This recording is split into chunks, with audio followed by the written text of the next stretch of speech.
Please do subscribe to Prajabheri News Channel.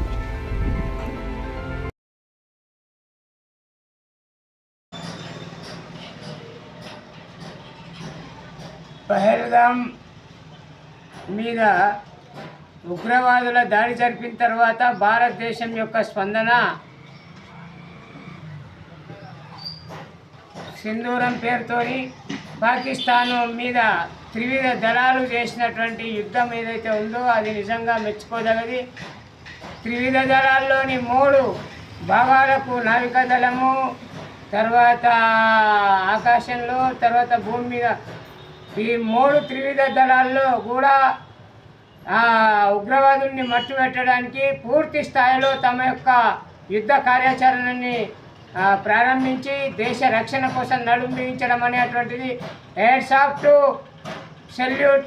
మన యొక్క రక్షణ త్రివిధ దళాల రక్షణ శాఖకు, రక్షణ అధికారులకు, భద్రతా సిబ్బందికి, సైనికులకు ఈ సందర్భంగా శుభాకాంక్షలు, ధన్యవాదాలు తెలియజేస్తూ, అదే సందర్భంలో భారతదేశంలోని పిఓకే పాక్ ఆక్రమిత కాశ్మీర్ ఏదైతే ఉందో దాంట్లో నుంచి చొరబాటుకు వచ్చినటువంటి పాకిస్తాన్ ఉగ్రవాదుల్ని ఏరివేయడం అనేటువంటిది అది చాలా చొరవతో తీసుకొని సింధూరం పేరుతోని మోడీ గారు తీసుకున్నటువంటి ఆపరేషన్ ఏదైతే ఉన్నదో పాకిస్తాన్ని ఉగ్రవాదాన్ని తరిమి కొట్టడము, తిప్పి కొట్టడము, వారిని ఏరి పట్టుకోవడం అనేటువంటిది దాన్ని అలాగే కంటిన్యూ చేయాల్సింది. ఎందుకంటే పాక్ ఆక్రమిత కాశ్మీర్కు విషయంలో 3వ పార్టీని మేము అంగీకరించాం, ఎవరు మధ్యలో జోక్యం చేసుకోవద్దని చెప్పిన మోడీ గారు, అది కూడా భారత ప్రజలు అదే కోరుకుంటున్నారు.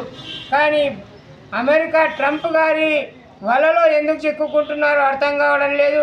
దయచేసి 3వ దేశం దీంట్లోకి జోక్యం చేసుకోవద్దు, వారి ప్రలోభాలకు రావద్దు. కాబట్టి కాల్పుల విరమణ అనేటువంటిది కూడా ఇంకా కొద్దిగా ఆలోచించాల్సింది. ఎందుకంటే మన భారతదేశంలో ప్రతి పౌరుడు కూడా ఈ దేశ రక్షణ కోసం నడుం బిగించి ఈ దేశాన్ని కాపాడుకునేటువంటి శక్తి సామర్థ్యాలు భారతదేశంలో ఉన్న ప్రతి పౌరుడికి ఉన్నాయి. కాబట్టి మన దేశం వైపు కన్నెత్తి చూడకుండా గతంలో 1971లో స్వర్గీయ శ్రీమతి ఇందిరాగాంధీ గారు నేర్పించారు, చూపించారు. అప్పుడు ఆమె మోగించినటువంటి యుద్ధభేరి ప్రపంచం కూడా యావత్తు విస్మయానికి గురైంది. భారత్ వైపు తిరిగి చూడాలనే భయం అప్పటి నుంచి ఇప్పటి వరకు ఉంది. కాబట్టి అదే భయాన్ని, అదే యుద్ధ నీతిని ఇవాళ మోడీ గారు కొనసాగించాలని, కాబట్టి దీంట్లో ఏమాత్రం కూడా ఆయన వెనుదిరిగి చూడకూడదని ఈ సందర్భంగా తెలియజేస్తున్నాను.